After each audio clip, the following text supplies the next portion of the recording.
Ladies and gentlemen, I welcome you to a discussion between Sir Karl Popper and Sir John Eccles.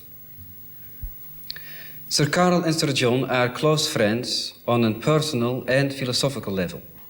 I hope and suppose that just this cooperation between a philosophic and scientific approach of problems will make this discussion an intellectual event of the first order. Sir Karl,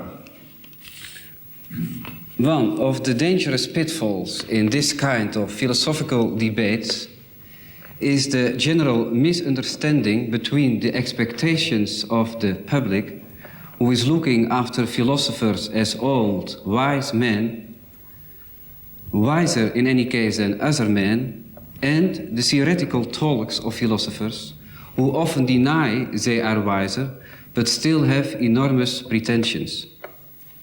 What's your opinion about yourself as a philosopher and other philosophers in relation to the expectations of the public? I do think that we all have our philosophies, and most of our philosophies are not very much worth. That is to say, I do think certainly of myself not as wise, but as the very opposite of wise. And I think that the main task of philosophy is to examine critically the various philosophies which various people hold uncritically. And what's your opinion about philosophers, Sir John? Well, I suppose I should start off also at the beginning like Sir Karl. I, at the age of 17 or 18 as a medical student, suddenly came up against the problem, what am I? What is the meaning of my existence as I experience it? And I proceeded to read quite a lot about what the philosophers had said and the psychologists, and was profoundly dissatisfied with it. So I decided that they didn't know enough about the brain, and the brain was the essence of all my consciousness and everything that I knew myself to be, my memories and imaginings and so on. So what did I do? I decided that I would learn something myself about it, and I became a neuroscientist and went to Shellington at Oxford and worked with him and I thought in a few years I could know enough about the brain and how it worked, and then I could come back and attack the philosophers on their own grounds, and the psychologists also. And my life has been a matter of progressive postponement of that, because I got so intensely interested and involved in how the brain works. But I have come back to it, and in the last year or so I have had some of my lectures produced as a book, which has come into, that's why I'm here, I suppose, because I did write a book on philosophy. It's personalist philosophy, and it gives you my thoughts now. So, Karl, can you explain in a nutshell the meaning of your famous falsifiability criterion in relation with your critical philosophy? Yes. When I was about 19, so 2 years older than Sir John Eccles, when he had a similar experience, I was struck by the tremendous difference between the attitude of physicists towards physics and the attitude of some psychologists towards psychology. What interested me so much was the following. Einstein, who at that time became very famous because he had predicted a certain effect in eclipses. He had predicted that if you observe the sun during an eclipse, then the stars near the sun become visible, that one knew, and these visible stars would appear to be further removed from each other than they would be at other occasions. Now, Einstein became very famous at this time, and what struck me was that he repeatedly said he made certain predictions and then repeatedly said, if this prediction should turn out wrongly, then my theory is false. Now, try to think of something similar about Freud, who also at that time became very famous. Try to think what possibly could a man do what couldn't be explained by psychoanalysis. Whether he jumps into a sea, into a lake, or whether he throws a child into the lake and jumps after it and takes with life danger the child out. There could be no conceivable action of a person which could not be explained in psychoanalytic terms. But there can be very many things which cannot be explained in Newtonian terms or in Einsteinian terms. If this glass, which contains incidentally apple juice, if this glass would begin to hop just along, and we investigate it and find there's nothing unusual with this glass, then we would have to give up many physical theories, especially Newtonian mechanics, and with it even Einsteinian theory. Einsteinian theory can explain a lot, but this hopping of the glass, it could not explain. As opposed to this, let us say our chairman would begin to hop, then this could be very easily explained in psychoanalytic terms. Here you see the difference between two ways of things which both called themselves science. And I said that what is characteristic of genuine science is that it can be refuted by experience. That is to say that something like this is conceivable, which would refute it. While a science is not genuine, if whatever happens, it is always right. If a so-called science is such that it can explain anything you want, then I said it was a pseudoscience. Well, but can you demonstrate, Sir Karl, what's the superiority of your falsifiability criterion in relation to the verifiability criterion or principle of the logical positivist of the Vienna Circle? Yes. It so happens that all this happens in the year 1900. About 1919. I'm wrong. I was not 19 but 17 like you. Yes. It happened in the year 1919, and several years later in Vienna, I'm born in Vienna and grew up in Vienna. Several years later in Vienna, there developed a circle of very interesting people. The circle was usually called the Vienna Circle. And this circle, under the influence of a philosopher who since has become very famous, namely Ludwig Wittgenstein, under the influence of this philosopher, this circle did engage itself in a similar problem as I did, but a different problem. There was a certain similarity and a certain difference. Let us start with the difference. The difference was that the circle looked for a criterion of sense. Now, the Vienna Circle said language falls into two parts. One part is nonsense. To this part belongs bibabo, or why. That is nonsense. It's language, but nonsense. And to this part belongs the whole of philosophy. So they said, only science was sense. Only science, as opposed to philosophy, was real sense.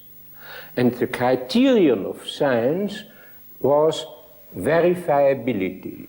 That is to say, we could establish the certainty of the scientific proposition. If you can prove something, then it's science, and certain, and you can put it in your pocket. Now you possess something. You possess certainty, and this certainty is sense and science at the same time. So here was one difference. And I didn't say that all philosophy was nonsense, but I said that philosophy was partly non-scientific insofar as it could not be refuted. That part of philosophy which was irrefutable certainly was not scientific. For that reason it wasn't necessarily bad. There can be excellent philosophy which is not refutable. Refutability is not a criterion of sense. So I wasn't against all philosophy, and I wasn't a philosopher of sense and nonsense. The Vienna Circle made the distinction between sense and nonsense. And it so happens, and here is the similarity, it so happens that it said the criterion of sense is also the criterion of scientific character. And both is verifiability. While I said the criterion of scientific character, which is not necessarily the criterion of sense at all, is falsifiability. Sir John, your encounter with Sir Karl, I believe in New Zealand, has been of a great, perhaps decisive influence on your scientific method and your philosophy of science. Would you explain how your scientific method was before and after your meeting with Sir Karl? Yes, well, this is a very nice thing to remember on an occasion like this.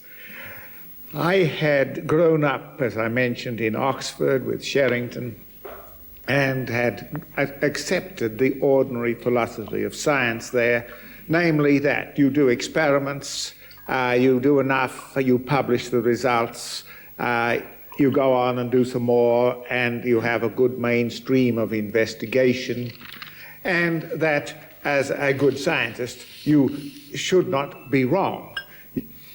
So I had gone on as a young man fighting for a view of transmission between a nerve fiber and a nerve cell at the synapse or at the nerve muscle junction, believing with others that this was electrical, essentially. The impulse runs down the fibers of the nerve, jumps across with electrical action to the across the gap, and so goes on. Now, I won't go into all this detail, but Dale and Lervy, for example, had put up for simpler and slower things the idea that it was a chemical action, that the impulse went down, there was a secretion of acetylcholine, a special chemical substance, which moved across the gap, acted across the gap, and started the electricity off on the other side. I accepted this chemical thing for slower actions, but not for something as fast as when a nerve impulse runs down and a muscle fiber contracts. It takes only 0.005 of a second to get across the gap. I thought that it couldn't be done with the finesse and speed in biochemistry. Well, I've developed these views with many other people, and I think there was about half the scientific opinion for this electrical and half for the chemical. And we admitted the chemical thing, and Dale and Lervy got the Nobel Prize in '36 for it, and I still fought against it. I had still believed that it was electrical, but I was getting more and more concerned that I may have made a terrible error, and that I was, as a scientist, this of course you suffer for very much, that you have, as it were, gone wrong and been almost, you might say, a failure in science. Then I met Sir Karl. He came down to Dunedin. He was in Christchurch. And he came down and gave a course of lectures about falsifiability. And he inspired me enormously, because then I realized that the essential thing in science is well, there are two essential things in science. One is to have imagination, to dare, to adventure, to go with ideas beyond what you know, and then to test those ideas in the most rigorous way. You put up your brainchild and you try to shoot it down. And in that way, you advance fantastically in science. He inspired me with this. So I immediately converted my rather vaguely formulated electrical theory into and published it in a quite precise manner and developed another electrical theory for inhibition, and that was published, and so on. And there it was now. There was something to refute. And I myself refuted it some years later. In 1951, these clear expressions of what would happen on an electrical story were shot down by our own observations in one night in Dunedin. May perhaps you interrupt and say that about in 1951 I met in Oxford a very well-known scientist, and I said to him that I was a friend of Eccles, and he said, Eccles, a very good man, but you know the man must be a bit crazy. He refutes his own theories. Well, that is right. Well, you know, it's not so bad. You get a reputation. In life, you know, you want a reputation for something, to be known and as distinct from everybody else.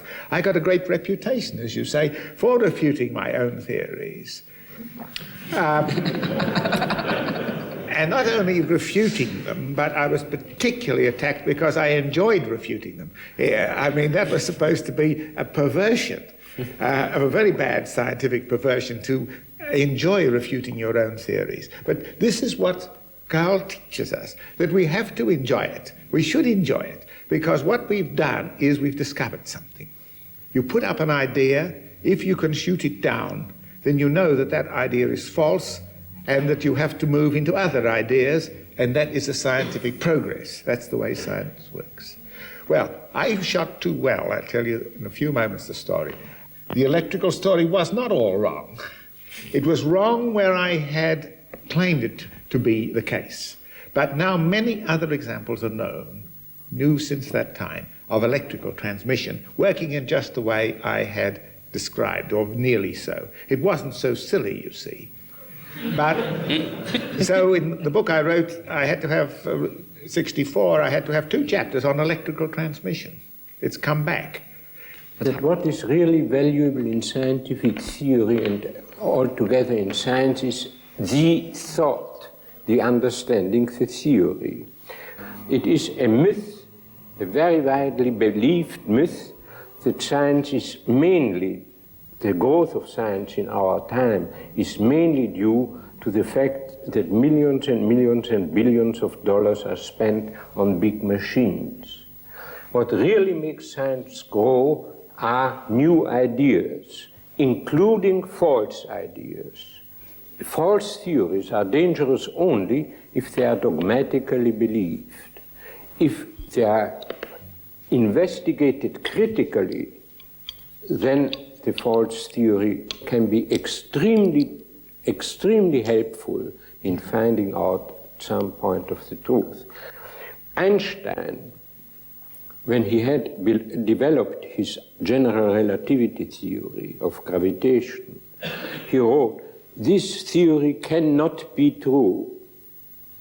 It can only be a better approximation to the truth." And he gave reason why it couldn't be true. He himself, Einstein, had not believed that he had really discovered the secret of his own theory. That makes the scientist, the technologist, he has to produce cars. The cars go often wrong, but this is a minor point which has to be overlooked, or another technologist has to be appointed who does make cars which go less often wrong. Sir Karl, you were just mentioning the notion of truth. Can you explain a little bit more what you mean by truth? Yes, I can. It will be very trivial for most of you. A theory of truth was introduced first as a philosophical theory by Aristotle, and it was condemned by most modern philosophers around 1900 or so. And it was reinstated by a great mathematical philosopher who is at present living in Berkeley in America, Alfred Tarski.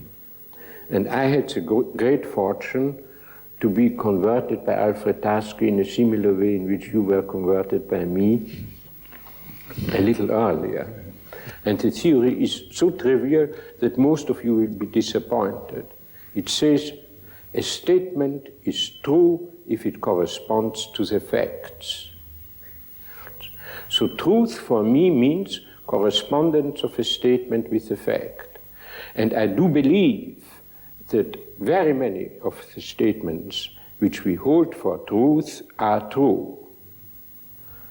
I also believe that very many statements which we hold for truth are false. And I do not believe that there is a criterion to distinguish with certainty between true statements and false statements. And this is the deepest reason for the fallibility of man.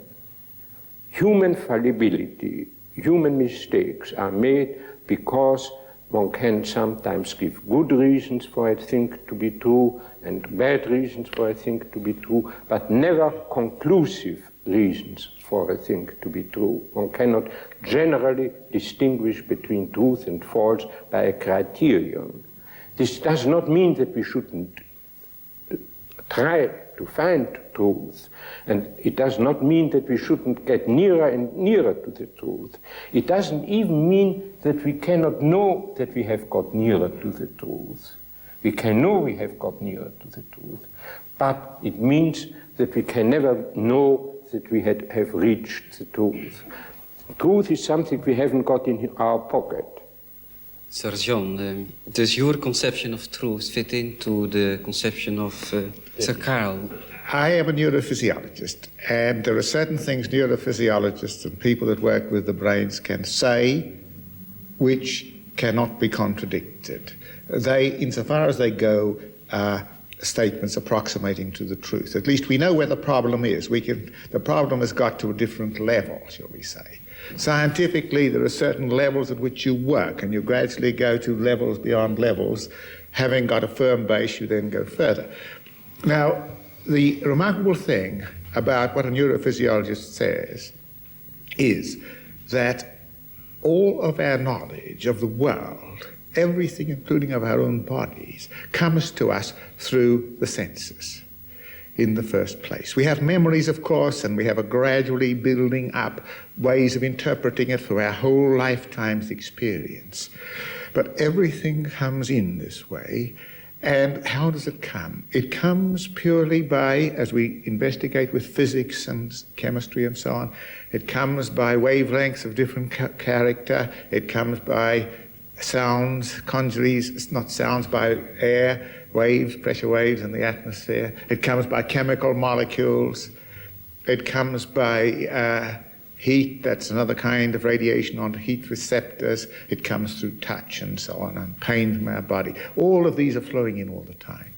It goes on then, and this is where the problem now is. The problem is not that part up to the visual cortex in the brain, but beyond that, into the whole perceptual story.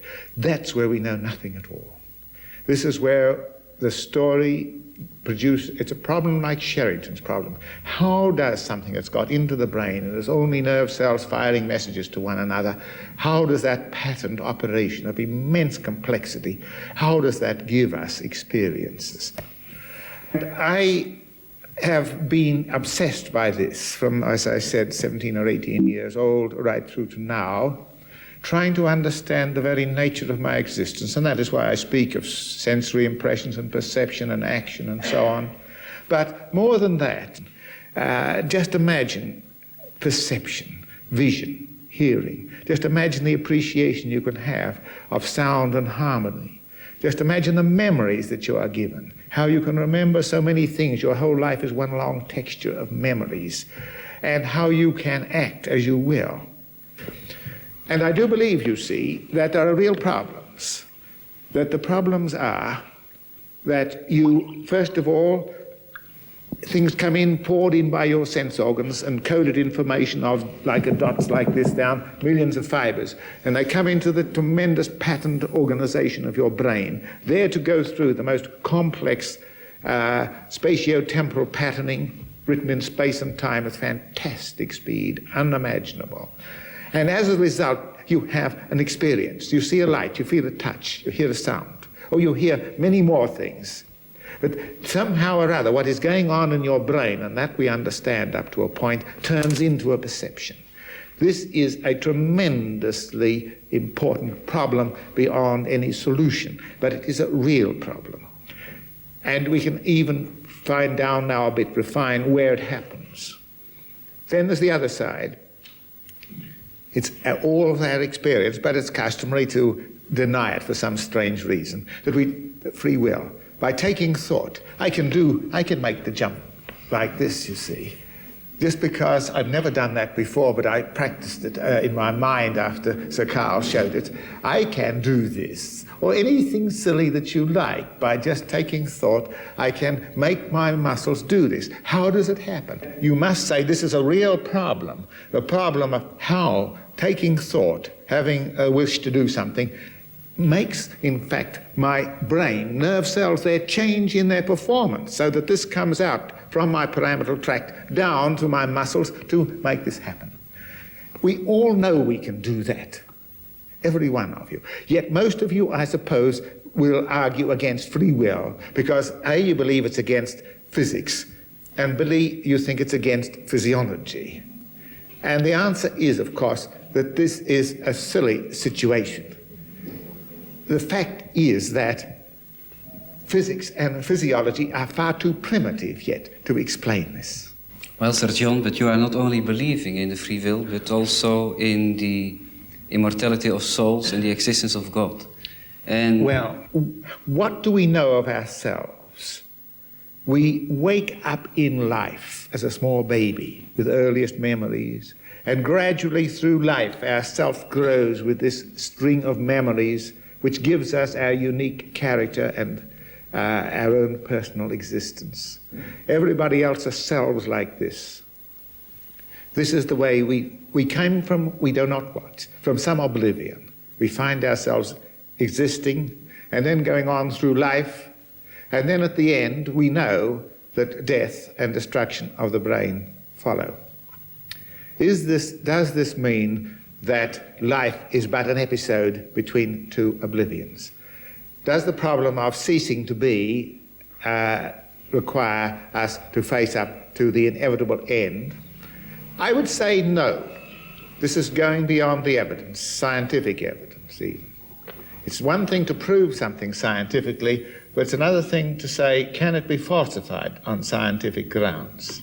And I would say this cannot be falsified on scientific grounds, because science has no explanation at all as yet of what our conscious self is. It's not just your genetic coding and your inheritance. I can argue that one out. This will not explain the uniqueness of yourself. You are more than that. Evolution does not explain me to myself. It explains my body and explains many things, but it doesn't explain my own conscious uniqueness. You can ask me the question why. And so when it comes to this, coming to be is a mystery, how I came to exist and find myself with this body as a conscious being, and then the body disintegrates. Am I to believe that's the end and no meaning more than that? I don't know. Science cannot refute it, because it has got no explanations of how I come to be, how I am, and how I experience, and therefore it cannot refute the possibility, if you wish it, that there is some more meaning and some other waking up from this oblivion that follows after death. I don't know. There's first of all the world of physics, in which this thing doesn't jump alone, but made jump by me. I call this world of physics world one, and I call that world of discussion of our thoughts, which makes me now move this in this way, world two. That world two is the world of our mind. discussion and so on. Obviously, this isn't pure physics. This is world 1 plus world 2. Now, there are very many physicists who believe that world 1 is complete, that world 2 is a kind of, yes, perhaps existing, but anyway, a parallel world of world 1. If I make this glass jump, then it is my brain which makes the glass jump. And my brain belongs really to world 1, yes, and not to world 2. Now, I don't believe in this story. That is to say, I do not believe in the completeness of physics. I do not believe that physics is a complete system, closed towards other systems and capable of explaining everything in physical terms, everything that happens. I do believe there is a world 1 of physics. I do believe that there's a world 2 of the mind. I do believe that the world 2 of the mind actually influences the world 1 and changes the world 1. And I even believe, and this I take to be a kind of strong argument for the existence of world 1 and not especially world 2, I believe in a world 3. And this world 3 is the world of the products of the human mind.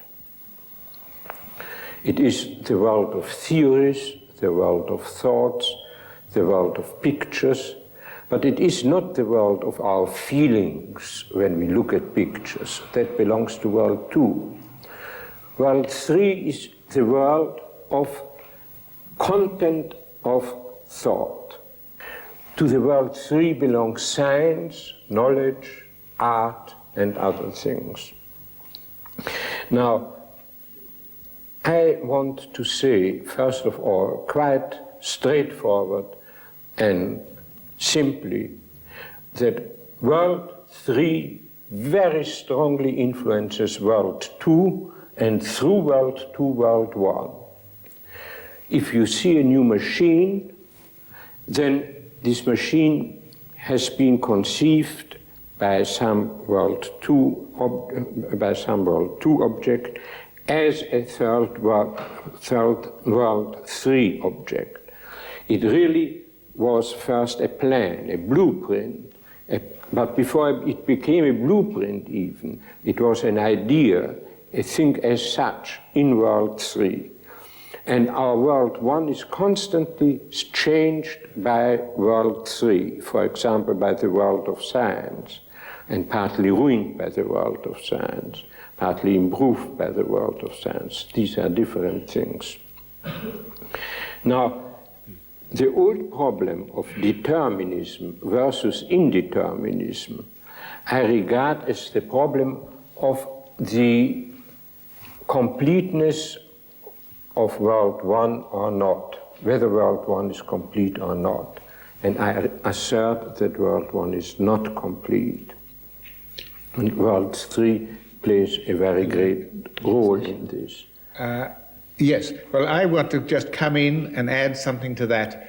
At the present time, I'm engaged in a lot of disputation about what is called reductionism. Can everything, including life and mind, be reduced to physics and chemistry? This is the claim of the people that you said, the physicists who want to put everything in world 1, pure materialism. Everything is explained by energy and matter going about all their various known motions. Now, when I'm presented with this story, somebody says everything, including biology and mind, is reducible to physics and chemistry. I always ask, pray tell me, what is physics and chemistry? This startles them quite a lot, because they don't know what to say, and you've got to help them then. Physics and chemistry isn't this kind of matter or any kind of physical experiment or apparatus. This is not it. It isn't even all the books and so on, not as such. In the end, what it turns out to be, it is the thoughts and ideas of physicists and chemists in explaining natural phenomena. If they only accept world one, they have in fact got themselves into a stultifying position. They have described everything as being in the world of physics and chemistry, and the world of physics and chemistry turns out to be the world of ideas and thoughts and theories of physicists and chemists, which is certainly not what they want. And so they are driven into accepting these other worlds as you described. There's no way out. The incompleteness of world one can be shown with a very beautiful and very simple example. All of you knew the interesting problem of mirrors standing opposite each other. In these mirrors, we see the image of each mirror in the other mirror, and this mirror is reflected against in the first mirror, and this case goes on forever and ever. In principle, there is no end to it. If there is an end to it, it is because the mirrors are not very good. But an ideal mirror goes on forever and ever and is therefore incomplete. Now, my doctrine is that physics and chemistry and science and knowledge never can mirror themselves completely. That leads to a similar infinite, a so-called infinite regress. The real big point is the physical world complete, yes or no? The answer is it cannot be complete. It must necessarily lead to an infinite regress, infinite series of worlds which go further and further and further in the description of the physical world. And for that reason, I am an indeterminist. And this indeterminism is very important for man. Not only that we can now trust our free will feelings, which is very important, but it is very important in another sense. Namely, we all know that we are in our thoughts, in our actions, in our doing, contributing to world three. I see in the third world the object of human activity, the object of human endeavor. I do not see in the third world something like Plato, who thought there was a third world of ideas in themselves, independent of man, always true, never false, and so on. My third world is consisting of problems, difficulties, mistakes, theories, true theories, false theories, everything of that, everything which man produces belongs, in my idea, to the third world. Yeah. Well, I will add some more, just to make it concrete for you.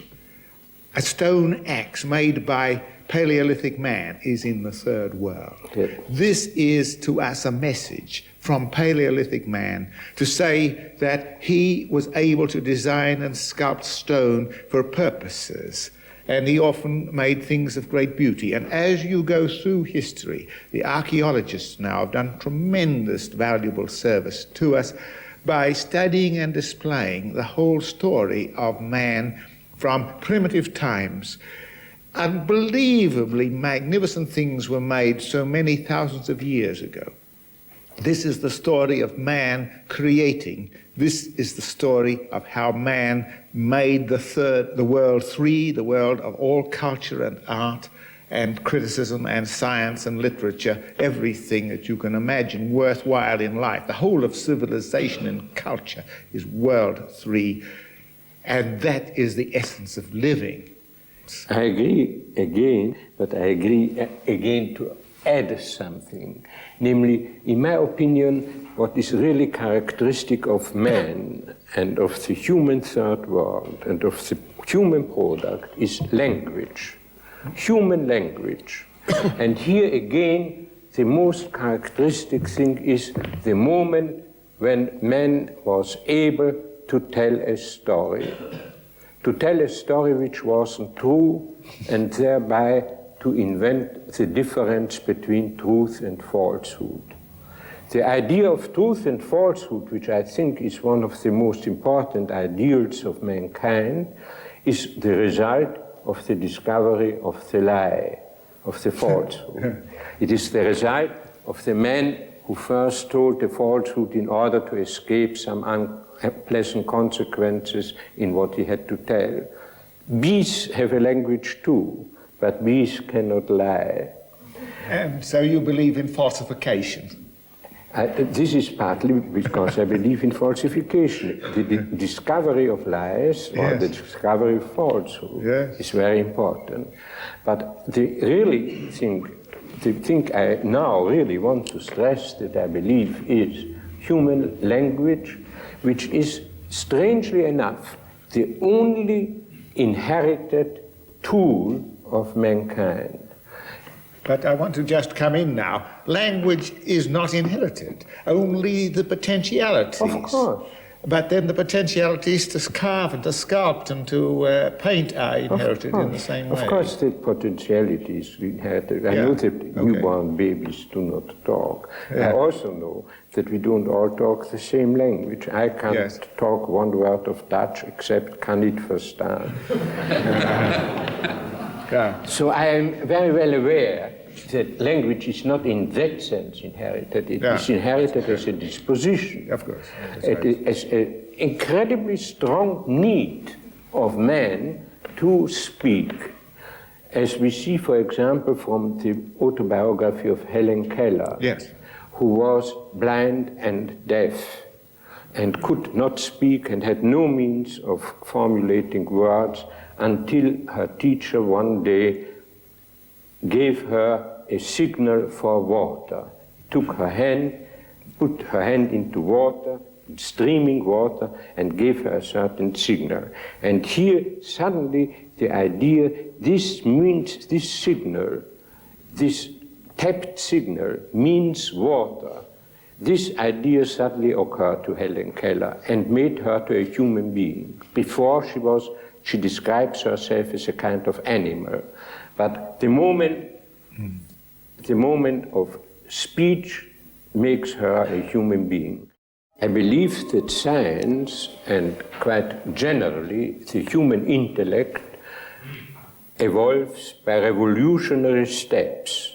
That is to say, by the falsification of theories, by the overthrow of theories, by finding that theories are false. And some people think that I am therefore quite inconsistent, since I am not a revolutionary but an evolutionary. I am for reform rather than for social revolution.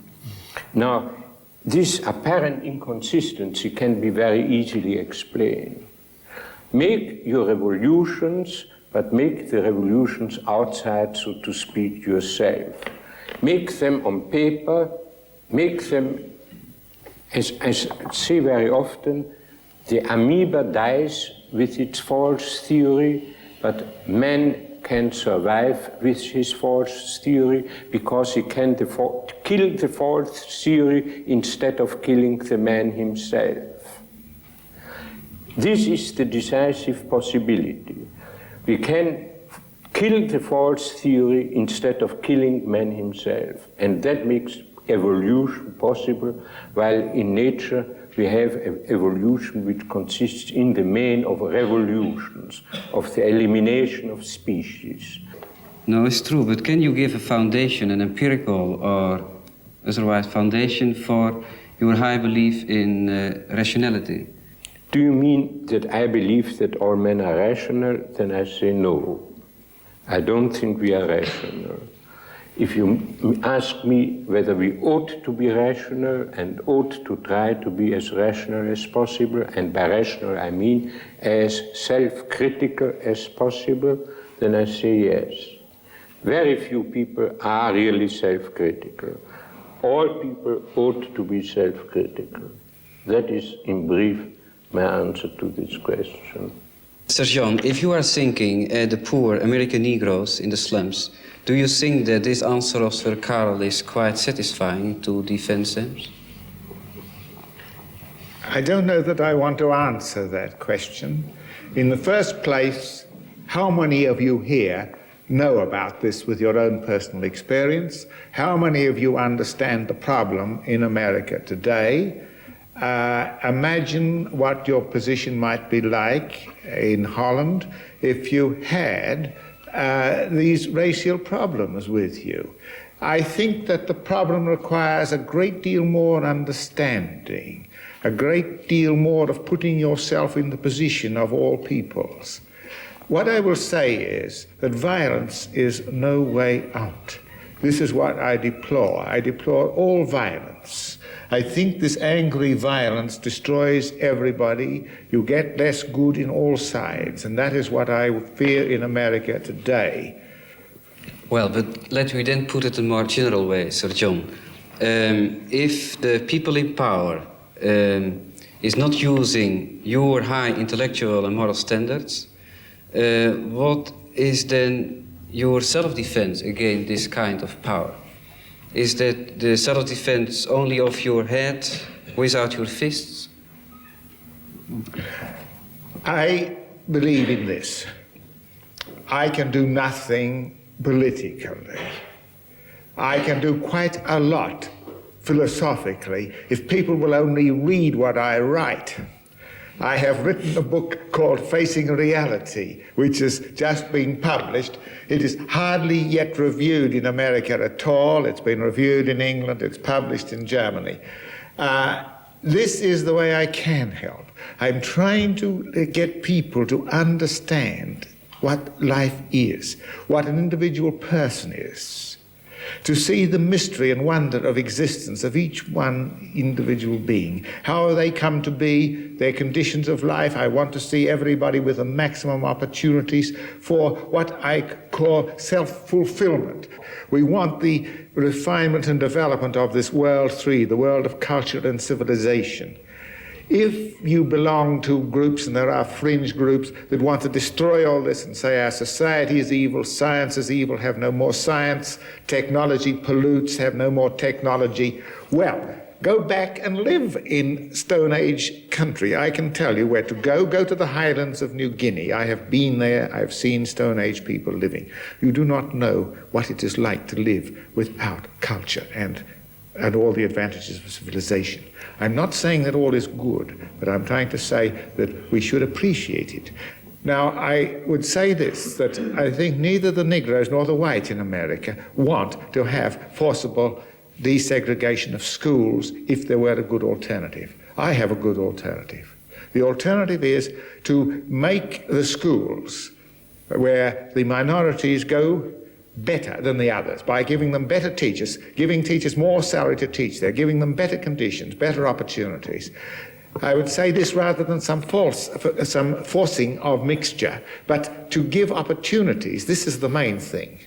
That is one way. I want always to tell people that we are not like Skinner would have us. A lot of, there's a book just been written called Beyond Human Dignity and Freedom by this fellow Bruce Skinner, whom I think is one of the really dangerous men today. I hope this goes on the air. He is proposing that in this book he now understands the springs of human action because he has worked on rats and pigeons and conditioned them. He is proposing in this book that he now knows enough that given the complete domination of a country, he could arrange for all the babies when born to be conditioned in special Skinner boxes that the babies would like, and they're conditioned and gradually grow up to do what the leaders of the country want. This is power, you see. This is ruthless power. This is not my way of handling man. Like Sir Karl, I want people, every human being, to be treated as a specially valuable person, with these, like you know yourself to be. And I want to give the new generation hope and meaning in life. I want to tell them that they're not just the offspring of an evolutionary process and that their behavior isn't entirely the result of their conditioning, but that they are immensely mysterious beings, which I think we are. Scientifically, as a brain scientist, I can say that. that how we come to be and how we are what we are is beyond any understanding. And therefore I think every person should be regarded, if you like, as infinitely valuable. And if we could get this across in our handling of social problems, it would transform the problems of the world. Yes, I feel it is time to conclude, and I would say in brief, freedom is more valuable than happiness, even than happiness. Happiness is very valuable, but freedom is more valuable than happiness. And if I may conclude with another sentence, it is that what we need very urgently as intellectuals and from intellectuals is more intellectual honesty, more intellectual modesty, and more intellectual humility. That is a good note to finish on. I think if the academics could only be humble for a bit, the general public might start to believe in them again. But so many are arrogant and want power, and power is just as big an evil for academics as it is for everybody else. Sir Karl, Sir John, I thank you very much for your very inspiring discussion, also on behalf of the audience here and at home. Thank you very much indeed.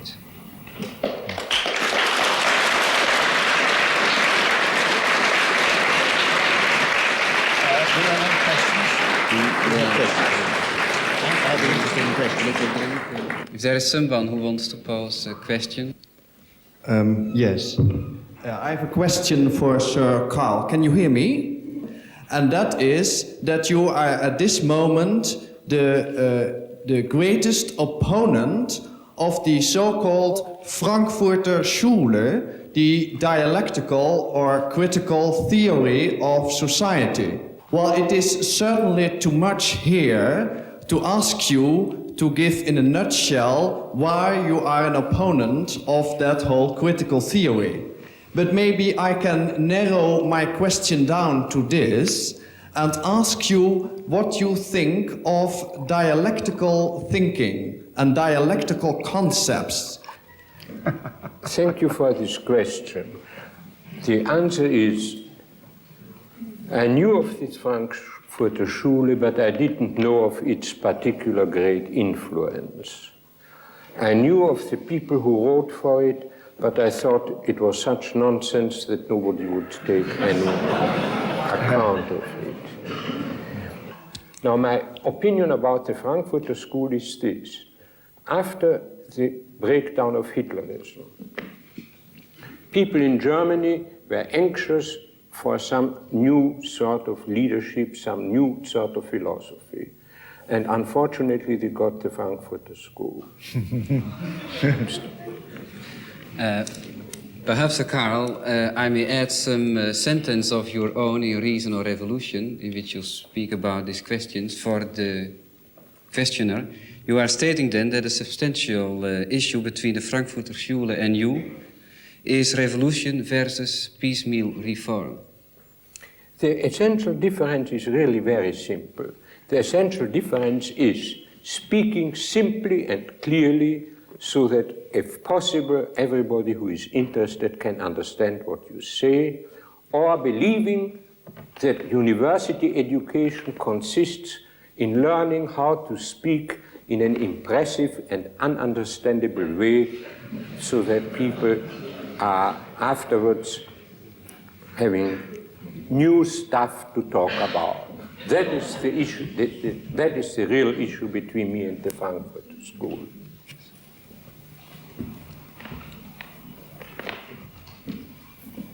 Well, I suppose everybody remembers the answer about killing ideas and killing people, because the answer implies that any social revolution which you are against, explicitly against, that any social revolution must be violent and must involve killing, whereas, of course, this is not at all necessarily the case.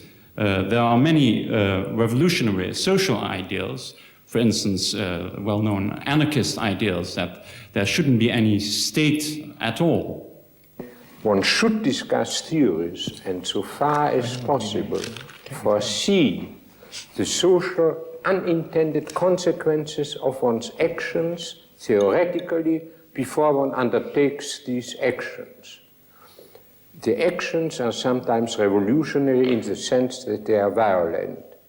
If you undertake violent actions, then very often the result is not that result which you hoped, but exactly the result which you avoided. In a sense, if you like, I'm an anarchist. I dream of a world without a government. I don't like governments any more than you. I dream of a world without governments, but I know that it is a dream. I know that governments are necessary evils. And the bringing about of a world without government, without violence, I think for theoretical reason, which one can theoretically discuss, impossible.